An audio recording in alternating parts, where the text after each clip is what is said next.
Hello and welcome to the 84th episode of the Board Game Barrage podcast. This is the one you've all been waiting for. You feeling light? You feeling peppy? You feeling nice and bouncy? There's like a positive energy in the room. It's like we shed some weight. We shed some weight that was dragging us down. That's right, ladies and gentlemen. This is the Kellen free podcast that you've all been demanding. And now circumstances have put us in a place where we can deliver what you've all been demanding and begging. So you're welcome. Yeah, we did this once before last year, and it was by far our most popular episode. Right. So, yeah. A lot of reviews saying we went downhill from that point. Right. So we decided to give the people what they want. However, in Kellen's chair, so he's not here, again, fortunately, but there's an envelope, which is crazy, on his chair that says, "Read when I'm not here." Yeah. So I am going to open this envelope. I don't know how you got into my house. So let's see. Okay, there's a letter and there's a timer of some sort. Okay, let's see. Dear Mark and Neilan and our loyal listeners, in my absence, I only hope we can have a Board Game Barrage experience that lives up to the mantle and namesake of our program. Done. So... First of all, what is he implying as the namesake of the program? I don't understand that part of it, but I guess we're the Kellen Barrage part. I don't know. Okay. In order to best facilitate a wonderful program, I've enclosed a timer on a 1-minute countdown. Every minute, please interrupt the other co-host. Okay. No one can stand it with either of you talk for longer than a minute at a time. That is I will dispute that. Untrue. Yeah, exactly. Mathematically untrue. This is the method I used on the show. That is no surprise that he's on a 1 minute interrupt us. Yeah, I've seen that timer and wondered what that was about. Yeah. To great success. That is debatable. Please do not ignore this request. It will be at your own peril, indubitably. I don't know if he knows what that word means, but it's funny words. So sure, yeah. Callan Allen, so he's using his pseudonym. Uh-huh. So somehow we're prisoners who have released ourselves from our shackles, and we're being asked by the warden long distance to put the cuffs back on. It's like Saw Part 8. Right. At our own peril, Mark. Right. So, but here's the thing. Look, you will agree with me that it's great to do podcasts without Kellen. Yeah. That's obviously true. Absolutely. But in case, and we don't want anything to happen to him, we're hoping that he's having a great vacation, So heaven forbid anything happened to him on the trip. And again, to be clear, I hope he's having a great time. I hope he's a very great.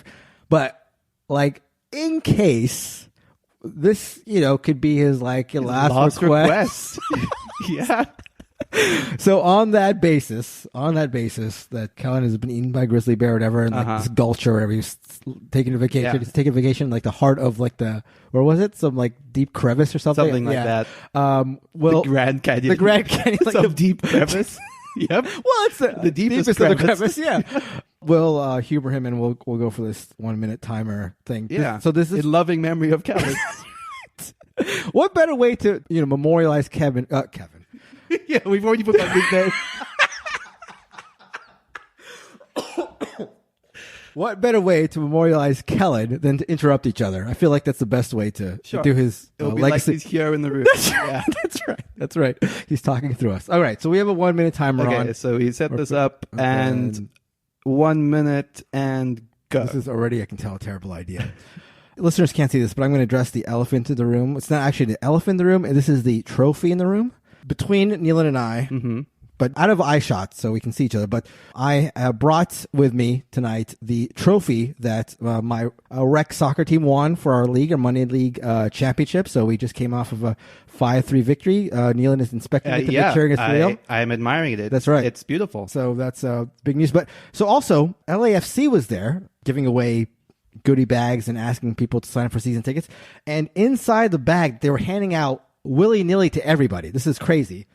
Are 2 mini beers. Okay. I feel like this is completely irresponsible. Yeah, of them, kind of. Yeah, I've also never seen this before. Yeah. This is the tiniest, most adorable beer can I've ever seen. So Kellen is in here, when the cat's away, the wife plays. So here it is. There you go. This is the way things are when Kellen's out. Absolutely. This already feels better. Warm Heineken. That's the best. Yeah, the best.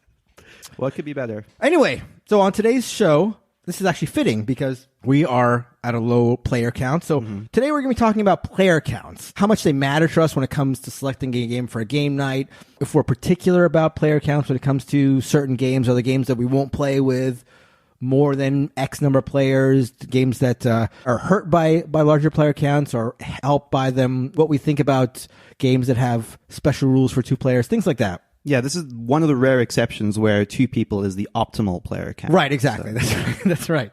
But before we do that, we are going to be talking about the games that we have been playing. So, Neilan, played anything this week? Yeah, I want to give a very quick shout to a game I played called Vindication. This is a Kickstarter that I believe this was the second such iteration of the Kickstarter. It was a pretty successful Kickstarter, I want to say a couple of years ago. They kickstarted the expansion, and I got the base game and the expansion in one load. So the premise of this game is kind of weird to explain. I got to admit, even at the point that it shipped to me, I don't think I truly understood what Vindication was. Okay, great, because I don't know anything Okay, about well then the game. I'm going to try explain this as concise as I can. It is a Euro cube conversion game mechanically. Okay, I'm with you. And what I mean by that is you have a bunch of cubes that are sort of allocated to different, let's call them resources of different colors. And a lot of what you're doing is manipulating the colors that they're associated with. So I might take a red and a blue cube, combine them into a purple cube. Then I can then spend that purple cube for a big sort of benefit, okay? The thematic veneer of this game, and I use veneer quite specifically, is of a... Interrupt. This is a Kellen interrupt. All right, go ahead. This is a terrible idea. No surprise. The basic idea is that you're called literally wretched scumbags that have landed on this island. You've been thrown overboard from a ship because you're a prisoner or some sort of heathen on the mainland. You land on this sort of fantastic island of magic and wonder, and you're roaming around the island exploring. The cubes that you're sort of converting represent attributes. So imagine that the 3 basic attributes, which are just the colors red, yellow, and blue, are like your strength. I've already forgotten what the others are, which is actually, to some extent, the point. Yeah, because we've spoken about Sidereal Confluence as a game that we like a lot. And those resources have specific names. And I don't think no one knows or cares, right? It's the green cube, it's the blue cube, the yellow cube. After about 10 minutes of Vindication, you're not going to care about what these attributes represent. And that's a pity, because I actually think that the theme half works. One of the discussions that came up while we were playing it was comparing it to Lords of Waterdeep, which is again a worker placement game where the theme is just of going on quests and getting adventures, but you're not thinking about that at all while you're actually playing it. Vindication sort of, you're moving around this map, so you actually do have a character that moves around this map. You're exploring, getting new locations, which are little hex tiles that come out from a bag, so the layout of the island is random every time you play it. And these locations just give you different ways to sort of convert cubes into other things. Either to upgrade your speed, or to get items, which are represented by cards, or to get companions, which will give you more ways to convert the cubes. And all of this is in service of sort of just converting them eventually into victory points, into honor. The theme is just enough that you kind of feel like you're moving around an island doing things, but again, they're mostly just different colored attributes. They're using different colored cards to different colored effects. In the vein of killing monsters, getting relics, getting companions, that sort of thing. I kind of liked this quite a lot. I wouldn't say quite a lot. I like this a fair bit. I think the theme has very little to do with that, but is at least partly responsible for feeling kind of like a fantasy game.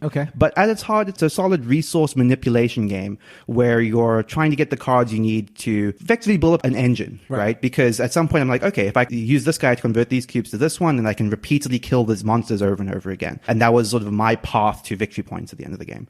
So yeah, it's interesting. So let me ask you, when it comes to a game like Sidereal Confluence, I would argue, and I think this is an easy argument to make, that the names of what the different cubes represent means nothing. Absolutely nothing. You said that the cubes in Vindication represented things like strength. Right. So for me, when you say a cube represents strength or speed, that makes me feel like if I accumulate speed cubes, that will give me speed? Like, is that... So, halfway, yes. So one thing I want to clarify is that all of your cubes are just of one color, your player color, right? And you're placing them on locations on the board. Speed is not actually one of these attributes. Speed is sort of tracked separately and is an actual mechanic where it determines how far you can move. Strength in this case is loose. I'm trying to even think what specific mechanics I can think of that it would... You use strength to upgrade your speed, so I can't even think of like how that even fits. Dan, who played this game with you on the Discord, you guys were chatting about it very briefly, and said that for him, the theme actually detracted from being able to keep track of how the game works. Because, you know, something a theme can do is like, it may not be a perfect integration, but sometimes it helps you like think about how a game functions and like the steps you take. This doesn't do that. I think I get what Dan's trying to say in that if I were to say to you, oh, you get +1 wisdom, right, and then Dan would just be like, what? A yellow cube. Oh, okay. Got it. Right. It's like when the game is trying to shove the theme at you, it's not actually in a way that's helping you understand what's going on. Right. It's not like +1 wisdom means I'm going to have more spells. No, exactly. Yeah. Because each of those core attributes is just tied to a different type of companion. I couldn't get even any strong... Actually, you know what? That's not strictly to. I would say the strength companions are probably tied more to killing monsters. So there probably is some sort of loose affinity to them. Yeah. But it's telling like I'm struggling to recall what it is, right? That said... Did like the game, would like to play it again. There's one last thing I want to have to say about Vindication. Could be the most overproduced game I've ever played. Okay. There is a massive box. It's not a square box, which is a pain. I have a board game bag that carries square boxes. I'm just chugging Vindication underneath my arm. That whole box is filled with minis that don't get used. Literally don't get used. You're kidding. I'm not even kidding. There's one mini that is the start player marker. Okay. Which is, of course... We'll give them that, though. You see that in a lot of places. Sure, that's fair. Yeah. There are 5 minis that are only using the expansion, and I believe only if you like build a monument, you put the mini in front of you to indicate that you got the monument. Right. That's it. Okay. Yeah. It's silly. That's crazy. I would have loved to have get this into a regular, smaller size box just so I felt more comfortable carrying it around, honestly. Right. And also, it would have been a lot cheaper because it's like, it's like a $70 game. As it is. But you're saying, regardless of all these extra fluff and the theme that is pasted on, it's still mechanically, it's a sound Mechanically sound, exactly, yeah. I definitely had a lot of fun doing it, and it got me interested to like sort of do it again by following a different route. Okay. And that's... How long does it run? You play with 3 players, We play with 3 players. It took us about an hour and a half. Okay. The box says half an hour per player. Seemed pretty much spot on. Yeah. Cool. And that's Vindication. So I'm going to do this. I threw Kellen's timer across the room because even from afar, he's trying to wreck the podcast, and I won't let him do it. So out goes the 1-minute timer. I played a game called Royal Palace. This is a game I picked up in the Gen Con math trade. I picked it up as sort of an afterthought. I had it sort of on my radar. It was a game where like I added it to my wish list some time ago, and then when it came to picking games for the math trade, I noticed that I had on my wish list, but I had no recollection as to why, sort of thing. So it's a game I traded for because at one point I wanted it and I didn't remember why. But then when I got it, I was learning the rules to start playing it. I realized it's by the same designer as one of the designers of Twa and Carson City. So it's got a good pedigree, but it's a game that I don't know if you've ever... it's like totally flew under the radar. What it is a worker placement mainly game. It's got a sort of modular worker placement board. It's got 9 tiles that you can randomize in a 3x3 grid. Then there's a area control aspect to it. What you're doing is you're placing your servants. You're using this 3x3 grid to move your servants around the grid, getting influence, getting coins, and then using that influence to recruit nobles, which are on another board. And then there's an area control aspect to that. There's also like powers you can get when it comes to recruiting nobles. It's sort of interesting because you have a small pool of servants, which are, again, your workers, and the 9 tiles on the board, depending on the number of servants you have on any tile, that's the power that you have doing that action. So, for example, one of the tiles is recruit new workers for the next round. So if I had 3 servants on that tile, the next round I would recruit 3 workers. Okay. And whoever has the most, if somebody has a clear majority in any one area, they get a bonus, which is a +1. So if I have 3 servants on the recruit workers tile, and I'm the person who has the lead, and say the other 2 players have 2, then I would get not just the 3 workers, but a +1. Okay. And then there's another tile on the board, which is movement. And so, again, same thing. If you have 3 workers there, you have 3 movement. If you have the most, you get a +1. And that is, you're moving those workers from tile to tile, trying to gain bonuses. So there's another one, which is the bank, where you get money. So the number of workers you have is the number of money you get.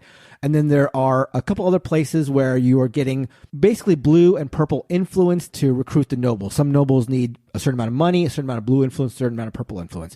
And so like you may have one of your servants on the recruit workers spot, and then, you have 4 movement points. So you may move that person across the board to move him now from the gaining worker spot to the purple influence spot. Okay. And then when you recruit certain nobles from this secondary board, if they're in one of these like area control spots, you permanently place one of your servants there. So it's a game where the early game, you're trying to place workers in the recruit worker spot. They're there and they're valuable because they're bringing new workers in round to round, but they're stuck there. Okay. They're not helping you in other aspects. They're not helping you gain money. They're not helping you gain influence. They're not helping you in other aspects of the game that you want them to. But that's okay early game because you want to bring out all your workers, right? I have a quick question real quick, just so I can visualize this. Are these 9 tiles changing at any point? They're not changing. They're randomized. They're randomized at the start, but they don't ever change throughout the game. Right, exactly. Okay.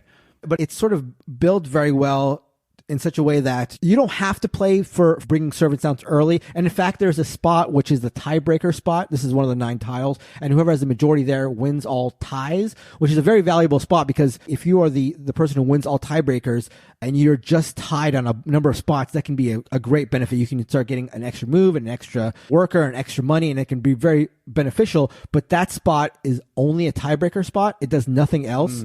So like once people are fighting for that, it gets very costly, and there's like an element of chicken there. Like, I'm going to win this spot. You might as well back off. Right. Your workers are not being used well, so you might as well use them somewhere else. And the resource pool, the number of workers you have, is sort of perfectly allotted so that that decision between building up your engine and then cashing in feels really important. That turn, which is something I always like in games that have these like 2 halves where trying to figure out when I go from engine building to engine exploiting is crucial. So this feels good. So, in reading the rules, I was sort of concerned that this was like a standard worker placement game because when you read the rules, it comes off as very vanilla worker placement. Right. On the surface, like nothing you described sounds like conceptually incredible. Right. Another thing I should point out, some of the nobles give you powers that you have throughout the rest of the game. So like instead of moving orthogonally, now you can move diagonally. But so there's a cool like power, but which all goes to the engine building.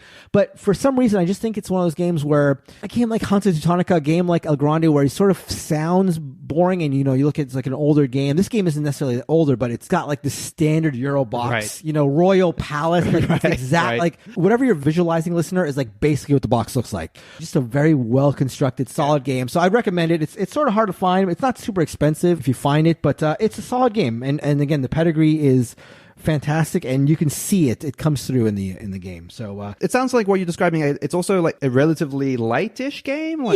Very straightforward. If you've ever played any sort of worker placement game, it'll be fine for you. But there's an elegance and the simplicity. Exactly. Elegance and simplicity, and it's a game where the rules are simple, but there's a depth in the interaction, stuff like that. Is it better than 9 Tiles Panic? I'm gonna say if you're in a Euro state of mind, I'm going to say yes. Okay. I think I would rather play it than 9 Tiles Panic, but that can change with my whims. So that is Royal Palace. Cool. Another game that we played. Now we're going to get heavy. Yeah, talking about dry Euros. Yes, right.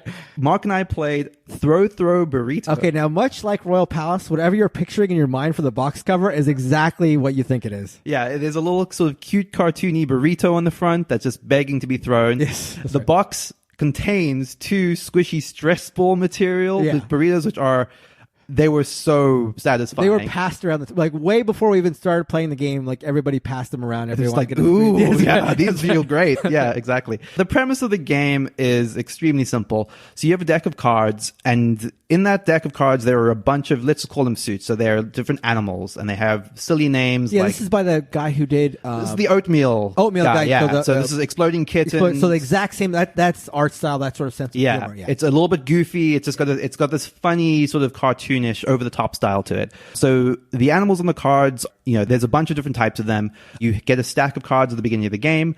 All you're doing on your turn is drawing 1 card from your right and discarding 1 card to your left. What you're discarding to your left is essentially the player to your left's draw pile, and you just keep doing this in real time. What you're trying to get in your hand of 5 cards is a set of 3 like cards. As soon as you have a set of 3, you just play them face up on the table. You draw back up to 5, and that's going to be a point for you. But there are some special cards in the mix. The special cards are Burrito Brawl, Burrito Duel, and Burrito War, I think. And they're all of different colors. So if you get 3 Burrito Brawl cards of the same color, you play those as a set. Those will be worth 2 points. But you also immediately shout Burrito Brawl, and that triggers a Burrito Brawl. Then... Which you all know is... Oh, yeah, exactly. You would know just by listening that Burrito Brawl is the 2 people to your left immediately rush to grab one of the burritos and throw them at each other. That's how Burrito Brawls work. So, the person to your left and right, they just dive for the burritos, and the first person to get hit basically gets a token, which is a -1 point. Right. Burrito War is similar. As soon as someone plays that out, you shout Burrito War, and then everyone at the table, except the person that declared the Burrito War, gets a chance to grab a burrito and throw it to someone. The first person to get hit gets a negative point. And then the Burrito Duel is... If you get 3 cards in Burrito Duel, you shout out Burrito Duel, and then you pick any 2 people. It can be yourself if you want, but you pick 2 people, and then the game stops. The 2 people are armed with a burrito each. They stand back to back. They take 3 paces, and somebody yells, 3, 2, 1 burrito. 3, 2, that's right. Yeah, 3, 2, 1 burrito. At which point they spin and fire, and the first person to get hit gets a -1 token. Right. So you keep doing this until all the -1 tokens are gone. That's the end of the round. You'll get 1 point for winning the round. If you get to win 2 rounds, you win the game. Right. However, if you win the first round and you don't win the second round, and somebody else wins the second round, then it's for all the marbles, one-off burrito duel. So in our game, we had one person, Emma, won the first game. Second game was won by... Oh, no. Second game was a tie. Between myself and Dean. Right. And so we had to duel off for the win of the second round. Right. Duel tiebreaker for the second game, and the winner of that duel would duel Emma for the title of the winner of Throw Burrito for the night. So you lost... I lost to Dean. Dean lost to Emma. Right. So Emma won... Throw Burrito. Yes, yeah. It is a silly party game. I wasn't a huge fan of the Exploding Kittens game, but this is, I mean, look, it's not going to change your life. But that's the thing. I don't want to pretend this is amazing or that you should rush out and get it, because even having played it once, I think is the perfect number of times. I don't think I'm going to be sort of clamoring to play this, but it was extremely silly. Yeah. And we all had a great time. I mean, you're not going to turn down another game. Exactly. I would never say no to it. Like, it takes 5 minutes in extreme study. Yeah. The one thing I want to clarify is if anything what we described earlier sounds very familiar, the game is largely lifted from Spoons, which is it's kind of like let's call it a folk game where you play with a deck of cards, and similar vibe. As soon as you get a corresponding set of cards, you rush to grab a spoon in the middle of the table. So it's not doing anything particularly new. It's just wrapping it in a fun package. Yeah. And you get to throw burritos at each other. Right. What more could you ask for? Yeah, that's Throw Burrito. And then finally, we're going to be talking about a game that we were all looking forward to at Gen Con, but never got a chance to play. But now we have corrected that, and that is Pipeline by Capstone. This is a heavy economic game about oil refinement and buying crude oil and refining it up and selling it. In Pipeline, what you're doing is... Well, there's a lot of things you're doing. God, yeah, there is. Yeah. So you've got your own player board where you can store oil and you can buy tanks to store it and refine it. One of the simplest things to describe the way the oil system works is they're basically like 4 grades of oil, and oil typically starts at the lowest grade, and through your pipe network, you're trying to get it up to higher grades so that you can sell it for more money. Right. And the way you do that is you're building a separate set of pipes. And so these pipes are tiles of 3 colors. And each color refines a different type of oil. So there's orange oil, blue oil, and silver oil. Yeah. And so you're buying or you're selecting throughout the game these tiles, and I don't know if Tetris-like. It's weird, right? Because they're all rectangular tiles, but they all have sort of different patterns. So there's always 3 pipes, but the pipes can be of different colors. So they might all be orange, or they might be one of each pipe color. And the pipes are sort of either doing curves or straights across the tile in sort of different configurations. Yeah. So it's not a Palomino game. It's a tile game of like pattern matching, kind of. And the rules for laying the tiles are very loose. Like, you don't have to worry about placing them like adjoining so that they're flush on each other. As long as any pipe connects to another pipe, you're fine. And what you're trying to do there is you're trying to create a long, basically, network of pipes, because the more pipes that your oil travels through, the more refinement points basically it gets, and the number of refinement points necessary to refine the different types of oil is randomly decided at the beginning of the game. So, for example, orange oil might need 4 points of refinement to go from crude to light, and then 6 to go to the next level, and 5 to go to the next.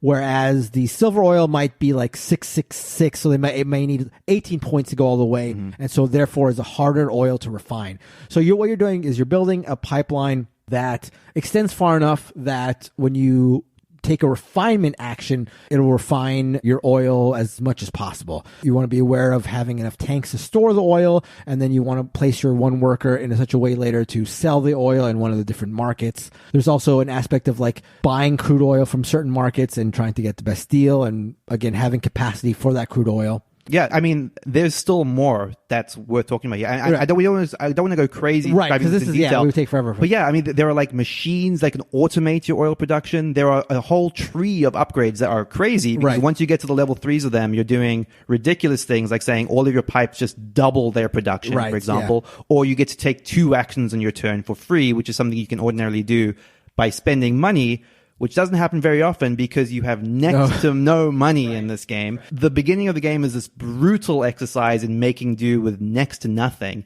There's a loan system, in the game, which most people, I feel you would have to utilize early. I can't imagine how you would get by otherwise. There's a contract system. There's contracts that you can try to meet throughout the game as another like sort of flow of income. Right. So yeah, there's a lot to it. Anything you could imagine in this sort of like economic resource game is probably in pipeline. Yes. Does it suffer because of all of this? No, it does not. It does not. Yeah, I really, really enjoyed it. I've only played it once, but I really, really loved it. For as convoluted as we made it sound now, and there is a lot of rules, but it's designed in such a way and it flows in such a way that I really, after the first turn and a half, I sort of knew where things were going. It sort of reminds me a little bit of a Lacerda game because there's a worker placement aspect to it, but it's like a only one worker thing. It's like you only got one worker to place. So there's all these ramifications to your actions, but you're not concerned with like a number of different places you could go because there's only really 4 or 5 different things you can do on your turn. I will say, like, it's interesting you say Lacerda because unlike a Lacerda game, I didn't find the rule set that convoluted once you're in it. Sure. Yeah. I don't remember like ever being like, oh, I don't remember how this system works exactly. Right. Like, it's a pretty lengthy rule explanation because there are a lot of systems, but once you're in it, it all makes sense after that rule explanation.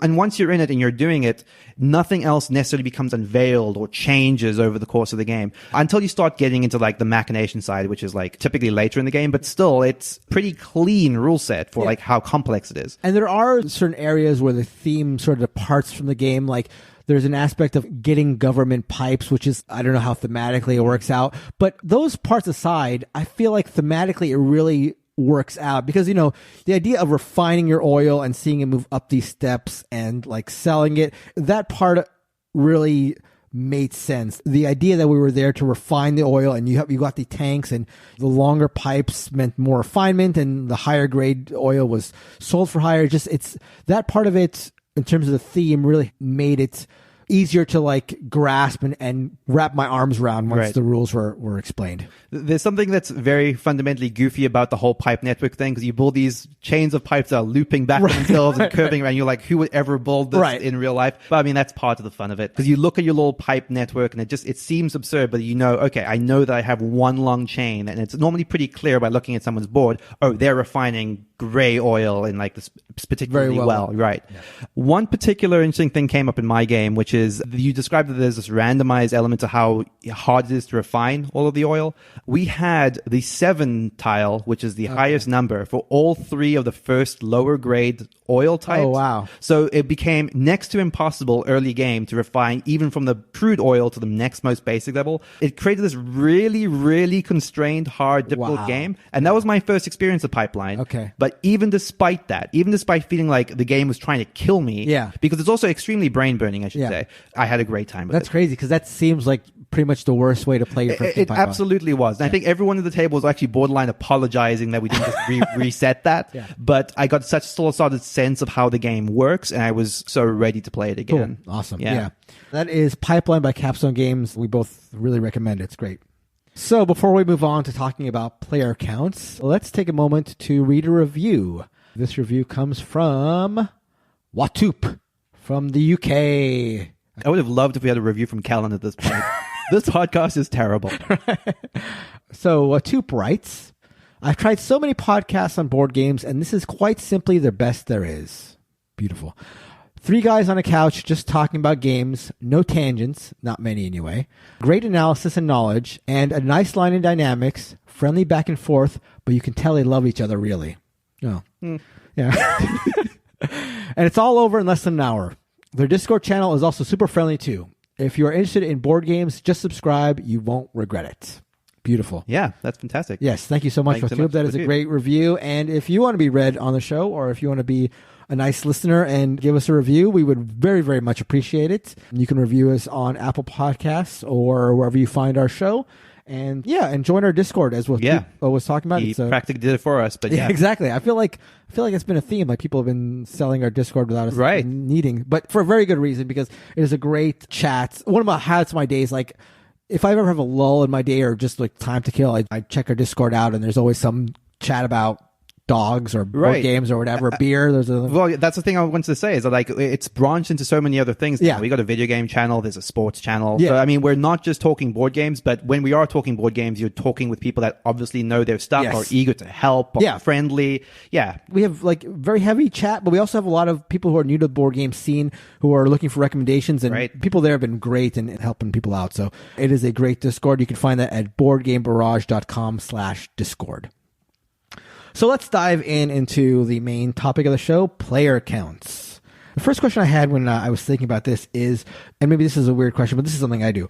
Do you check the BGG player count poll when it comes to picking games? Yes, I do. I actually do this like embarrassingly a lot. Okay, well, Not necessarily when I'm picking games, but a lot of the time, if I'm at a game night and I have a game I'm interested in playing, and someone's like, well, we have 3 people, I'll be like, is this going to be good with 3 people? Okay. Yeah, I do a little bit of that. Yeah, for sure. So, but when it comes to, you're going to a game night and then there's a certain number of people, will you select the games you take based on that number? Oh, no. Okay. No, I don't think I ever do that. I guess partly because knowing how many people are going to be anywhere is sort of an inexact science. Right. So in flux, yeah. But whenever like we have like weeknight, game night, and Dean tells me like, hey, do you want to come over play? I'll often ask him like, oh, how many people? Yeah. And then I'll sort my collection based on player count. And so that's a big thing for you. Yeah, I definitely, I love that resource a lot. For those who don't know what we're talking about, on every board game on Board Game Geek, they have a quick poll basically that's voted on by people that play the game. Is this game good at this many players? Is it recommended? Is it best at this many players? And typically it's generally a pretty good resource. I find it mostly pretty accurate. Yeah, it's something that I'm probably a little too slavish when it comes to sticking to it, because if it's not even like best at if it strays too far in the recommended, I'll be like, I don't know, maybe we should try something else. So I would recommend for anybody who's interested in player counts, just right off the bat, if you're not aware of it, check out the BGG player count section of the board game pages and check out the polls. Another thing as an aside, but another thing you can do with using that system is you can even like search through your collection and find the games that are best at specific player counts, which I also find is super useful, just to be like, okay, this is every game I own that plays well at 3 players, and just like lists everything. Yeah. So let's talk about games that suffer when you add too many players. Games that, it may be within the suggested player count, but you feel like you wouldn't play them maybe at the higher end of the spectrum. Are there any games that spring to mind? Yeah. One, like right off the top of my head, frequently with dueling card games. So, for example, something like a Magic the Gathering or games in that vein. Recently, we picked up Eternal Chronicles of the Throne. A lot of these games will list their player count as 2 to 4. And I remember even distinctly when we were asking someone at the Direwolf booth at Gen Con, they were like, yeah, you probably just want to play a 2-player. And it's telling that every single table that they're demoing it is just a 1v1 game. Yeah. So it technically supports 3 players. And funnily enough, we did play this. And, and they always kind of work, but you can always tell, like, okay, this is a little bit weird. This should definitely just be me versus one other player. Yeah. I know that Kellen would say that Innovation, for example, is a game that does actually do well at 3 players. I don't think I've ever played it at 3. I've never played it at 3. My first time playing Innovation was at 4, which is, I guess, like not a recommended player count. But I thought it was fine. I thought it was fine as a team game. I think it's, in general, they tend to work, but it feels like a different game. Exactly. Yeah. Substantially different. Probably not as intended. For me, a game that I can't even believe this is listed as a potential player number, but Caverna, I think technically plays from 2 to 7. Right. I don't know what kind of madmen play Caverna at 7, because that just seems crazy. It's not an especially long game. It's as long as it should be, but playing it at 7, there would just be so much downtime that I just don't know why you would ever do that. Yeah. Another game, and I know the guys that shut up and sit down have just talked about this, but a game I played recently was Alien Frontiers. This is a game for me that there's too much downtime. I played it at 3, and I think that's just about as far as I would go. And I think a theme of games that suffer with the larger player count is just the downtime. A lot of games will mitigate for downtime by giving you a situation where you can plan your turn, but like Alien Frontiers, you don't roll the dice until it's your turn, so there's no way of planning ahead, so it's all rolling dice and making decisions on your turn, which then, makes it for a longer downtime for everybody else at the table. So, Alien Frontiers is another game I think that suffers for larger player counts. Yeah, one of the ways that this is most commonly expressed in games when they'll say like 30 minutes per player. Right. And like a lot of the heavier Euros tend to be in that sort of region. I know Feast for Odin is in that ballpark. Through the Ages, I think, is about an hour per player. And these are like typically the games where I'll be like, okay, no, we're capping this at 3 people tops. The Feast for Odin especially, I feel like runs very long at 4 players. Through the Ages runs very long at 2 players, so I can't imagine. Well, I've played a 4-player game of that, and that's your afternoon, right? On the other side of this, there are games where. So Dead of Winter is an example for me where it's kind of in this weird middle ground where I actually feel for game length purposes, 3 players is optimal because otherwise it's a long time between your turns. But then it just doesn't feel like you have that much interaction at 3 players. Right. So it's kind of in this awkward like nowhere zone where it doesn't feel quite right at any player count. Yeah, I agree with that. Yeah. Again, on the other end of the spectrum, what do you think about like games that will support a number of players, say a generally 4 or 5 player game, but can play at 2? What is your general take on that? Because for me, and maybe that's a weird question, but for me, when I see a game can play at more than 2, but also can play at 2, you rarely want to do it at 2? Yeah, exactly. In my mind, it's like it's not a 2-player game. That's interesting because funny, just like to use the 2 examples I just said, like A Feast for Odin is actually a very good 2-player game. Through the Ages gets weird at 2 players, which maybe that's a good example of one that you probably don't want to play at 2 players, even though it technically supports it.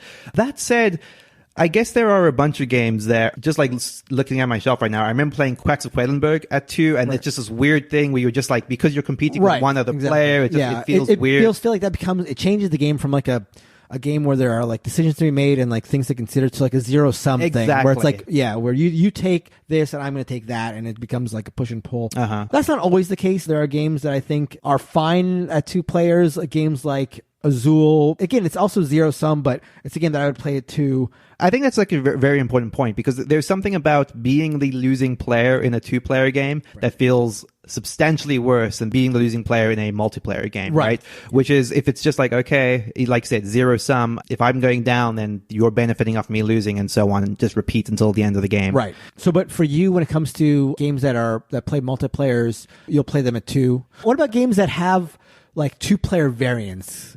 Is that a distinction for you? I don't think of many times I've ever done that, to be honest. And to be fair, like more often than not, if I'm playing a 2-player game, I will probably be playing one that's been explicitly designed for 2 players. And those tend to be like the smaller games in my collection, something like a Patchwork. Kind of a Koji. Yeah, exactly. Like that, yeah, I'm trying to think of the times where I've been like, we need to play this big game, but there's only 2 of us, so we're definitely going to do it. I think that comes up very rarely. Yeah. But just for me, like I always have that thought, again, with games have a count that says 2 to whatever. If it's not just 2, I always feel like I'm going to get a lesser. And I think this is like a prejudice that I have that is not founded, but just in my own mind, like I just never feel like a game that supports 4 or 5 will play right at 2. And I know again, that's not founded. I think I have a little bit of that bias too. And the only way I've ever counted is by having people specifically tell me, actually, this game is surprisingly good at 2. And then I will probably try it. Yeah. And then there are games that, and this is a rare bird, but games that are okay at counts that are bigger than the suggested count. This was Throw Burrito for us. Throw Burrito supports up to 6, and we said to that, we said we're going to play 7, and had a great time, and that's fine. I think another game that this works for is Anomia.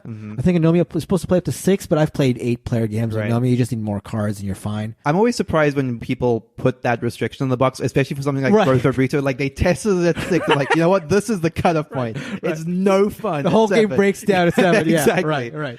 Codenames, another game where you can play. I mean, you don't want to play too many players at Codenames, but I think the box says 4 to 8. But I've played Codenames with 10, 5 aside, and it's fine. You know, team games are obviously a good candidate for like big groups like that. Like we've done 12-player games of like Time's Up, where we just have big teams. Right. Yeah. And then there's a classification of games where you really need a lot of players, maybe more than the box says you do. I think this is, for me, the biggest category of games this falls into are like the social deduction Absolutely. games. Yeah. The Resistance for me is the specific candidate where the game technically plays from 5 upwards, which is actually kind of funny because 5 is, a very rare minimum player count. Right. But even that's kind of a lie. Like it's serviceable at 5, but I probably want 7 players Resistance at a minimum, which is kind of crazy. The weird thing about Resistance specifically is I actually think that it gets kind of weird even beyond 7. Right. So you kind of want exactly 7 and no more, no less. Right. I mean, that's obviously being extremely specific about it. But yeah. So one of the things that sort of comes up a lot is this idea in area control games or any games of sort of aggression of the 3-player problem and how few games sort of have any means to like counteract that, which is specifically if you're playing a war game or any game with aggression and one player is attacking player 2, then player 3 is almost always benefiting off that interaction. Right. And there are very few games that do anything to specifically address this. It's something that comes up a lot in these Dudes in the Map games specifically. I know Inish famously, I believe the designer said that it actually was designed around 3 players, which is interesting. And it strikes me as true because Inish just has this sort of like, you're constantly batting down the leader. That's basically how Inish works fundamentally when you're trying to win it, at least. So I can see why that would be the case for that. But it's interesting to me that more designers don't plan around this problem specifically, because again, these games having to require like 4 players kind of at a minimum, because I mean, Rising Sun is an example that I had where the player count is 3 to 5, and you probably wouldn't want to play it with 3, right, so you probably want a minimum of 4 for what is, you know, a fairly long, heavy-ish game, and that just always feels super specific to me. Yeah, I think when it comes to 3-player war games, I think some of the best ones at confronting that issue are the ones that are sort of designed around that issue. Like the one that pops to mind when you're talking was Maria, which is a long war game where 3 players are all in it for themselves, but there's one player who is sort of playing both sides, who's actually like has incentive to team up with both players, although he's out it for himself. But in the rule book, it's stated that this player definitely wants to play the middle ground, and the game is designed only for 3 players. A game like Churchill is a game where it's designed only for 3 players. So the games like that take into account the 3-player problem that you're referring to. I'm saying this without any knowledge at all, but I assume that there are coin games that are probably designed around 3 players. Well, when it comes to coin games, a lot of times what you get is the need for a dummy player, because coin games are very finely balanced. You need a 4th player, for example, for Cuba Libre, even if a 4th player is not there. So there's like an automation process. Got it. Okay. Yeah. And is that any good? Yeah. Okay, it works. I think I haven't played all of them, but Cuba Libre is known for having a good automation process, and it varies, I think, from coin game to coin game. Okay. I'm always fairly surprised that there aren't more games that better support 3 players in general in that sort of vein. One of the things that comes up very often is this idea that there aren't that many games that sort of are ideal with 3 players off the bat. So it's kind of this awkward decision of, oh, well, we could play a game that's a little bit more Euro-y, a little bit more multiplayer solitaire, but as soon as you want to sort of get into these sort of more aggressive face-mashy games, it's just an awkward player count for any of them. Yeah. So very quick question. Yeah. I guess we could do this as a hot question. Oh, nice. Yep. There you go. Kellen free. Yeah. Very quickly, without thinking about it, what is the single worst number of players to have in a game night? I would say 6. I was going to say 5. Yeah, you know what? 5 is right. 5 is right. 6 is good because you do 2 games of 3. Well, yeah. Actually, despite the fact that I just said that 3-player games are rare, but like you can split into 2 tables of 3. You're right. The 5 is so awkward though, right? Because most games only go up to 4. Yeah. And then how do you split that group otherwise? Yeah, right. You can't. Yeah, and splitting into 2-player games. Right. And I feel like this is one of those things that comes up not very often, but like if a game night has whittled down to just 5 of you, and you're like, well, what can we even play? That's the worst thing when you go down to 5, because I think if you start with 5, it's not terrible, because I think there are some good 5-player games. Like El Grande is great at 5. Yeah, sure. Rising Sun, as you mentioned, is great at 5. I feel like there are a number of games where if I knew that we were just going to having 5 players, that it'd be fine. We could do like a Cthulhu Wars. We could do like a bunch of games that are great at 5. But once you get to the end of the night, you don't want to break it. That is very rough. That is rough. That's a good question. Yeah, for sure. I totally agree. It's kind of one of the things that's happened often enough that I'm just like, wow, there should be more light games that support 5 players. That's a good point. I wonder what games that are light that support 5 players. I'm sure the people in the Discord are going to screaming bombard us with ones. But interesting enough, I feel like you're seeing it more and more, because one of the things I was surprised with Vindication, for example, which you spoke about earlier, is it does support up to 5 players. Gugong, another Kickstarter, also goes with 5 players. I feel like that's becoming more common with these big Kickstarters to throw in a 5th player. I hope that's just becoming a design trend. You haven't played Vindication at 5, but maybe you can tell by playing it, like adding a 5th player to Vindication, would it harm the game in terms of game length or downtime or anything? I mean, it would make it longer. Yeah. I mean, because like I said, it's half an hour per player. So if you were prepared for a 2.5-hour game, otherwise I don't think it would be any worse. I mean, you'd be more constrained by what you could do just because you'd be crashing into each other more. Yeah. But I wouldn't think so, no. Scythe, for example, is a game for me that actually works exceedingly well at 5 players. Even though you would think that it would just be this crazy like cluster of people sort of on this board, it kind of works. One other thing that I do like as a trend that I again want to see more of is games that support simultaneous play. Sidereal Confluence for me is a fantastic example of a game that it takes as long to play with 4 people as it does to play with 10 people. Right. Is that right? It goes up to 10 people? I think it goes up to 9. 9 people. Maybe you could play more. Yeah. But because every single phase in that game happens simultaneously, it feels like it's this very smart design where like even as you throw players out, you're not sort of padding out the length of the game. And it's also sort of tangent to something else I wanted to talk about, is that games that feel pretty different depending on the player count. Obviously, that's kind of alluding to like everything we've been talking about. But Sidereal Confluence, for example, is a game where as you add players to it, the grease to like trade and negotiation becomes so much more interesting. Yeah. Because suddenly the economy is just flowing once you get to that higher player count, where suddenly instead of I can just like shut Mark out completely and be like, I'm done trading with you because I have my little trade conglomerate over here. Right. And stuff like that is great. One of the things that you only get out of sort of high player counts, where you just have like little alliances, little subgroups happening, but it's often at the cost of game time. Right, which is not the case. Not the case in this. Yeah, it's interesting. Sidereal is such a weird animal because like it's almost a game that gets smoother with higher player counts. You know what I mean? And not in the same way as a hidden role game where you need a higher player count, because I think Sidereal will be fine with 5 probably. Sure. No, yeah, it works just fine. When I was playing it early on, I was mostly playing it as 4-player games, and it still works. It's not ideal, but it works great. Yeah, the simultaneous action thing is such a great mechanism in games. Games like Ink and Gold, which is again a much lighter game, but it's just so great. The idea that you could add a number of players, and regardless of the number of players you add, the game is like the same length of time. It's such a great benefit to that mechanism. And it's something that the roll and write genre obviously does basically for free. I think a lot of these boxes now say 1 to 100 players on the side.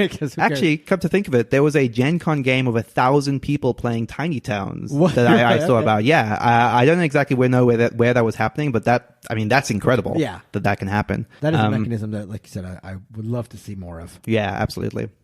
So that is going to do it for our discussion on player counts. Are there games that you guys like to play that you will only play at specific counts, that you insist on specific numbers that you want to play it at, and no more, no less? If there are, you can go to our guild at boardgamebarrage.com/guild and discuss it over there. Or, again, another plug for our Discord at boardgamebarrage.com/Discord, and let us know there. Otherwise, you can find us, as always, on all forms of social media. We're on Instagram, we're on Facebook, we're on Twitter. Join the Patreon. We just had our second bonus episode drop a couple days ago. So our Patreon supporters get to hear that. That is completely uncensored. Yeah, and we do these once a month, and we end up talking about topics that aren't just board games. Right.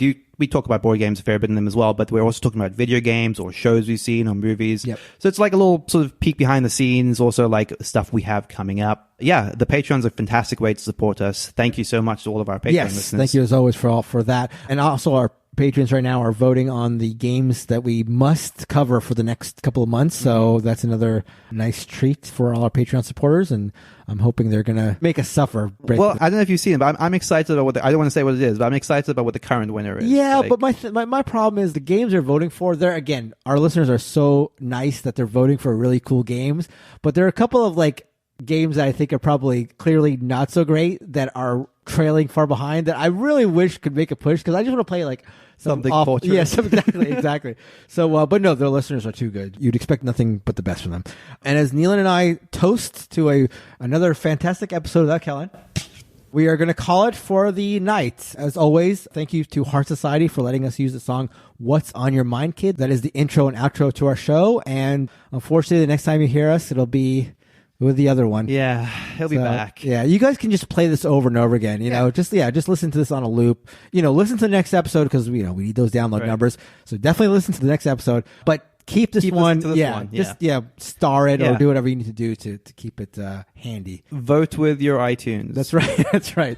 See you, everybody. Thank you so much. Bye-bye.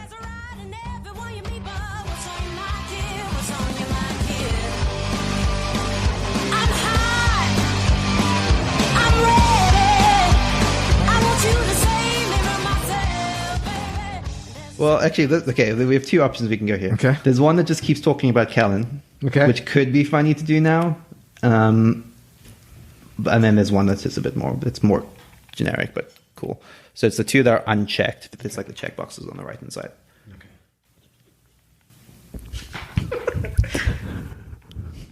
I mean, we could do that one. It's funny without him, but it might be funnier with him. Yeah. Okay. Not that anything is funnier with Kellen.